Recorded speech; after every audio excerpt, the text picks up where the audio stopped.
ஏப்பம் இது ஒரு சாதாரணமான விஷயம் தாங்க. ஆனா கூட நிறைய பேர் இருக்கும்போது சத்தமா ஏப்பம் விடுறோம் அப்படின்னா கூட இருக்கிறவங்களுக்கு அது தர்ம சங்கடத்தையும் ஏற்படுத்தலாம். முதல்ல ஏப்பம் ஏன் வருது தெரியுமா? நம்ம தொண்டைக்கும் வயிற்றுக்கும் இடையே இருக்கக்கூடிய உணவு குழாயில அளவுக்கு அதிகமா காற்று இருக்கு அப்படின்னா நமக்கு ஏப்பம் வர்றதுக்கான வாய்ப்பு இருக்கு. வேற என்னென்ன காரணங்களால வரும்?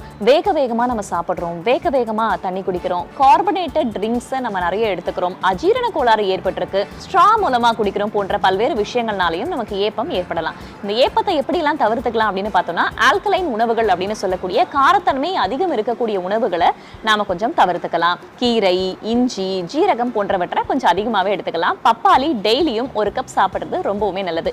இது எல்லாவற்றையும் தாண்டி கொஞ்சம் நிறுத்தி நிதானமா சாப்பாட்டை மென்னு சாப்பிடுங்க.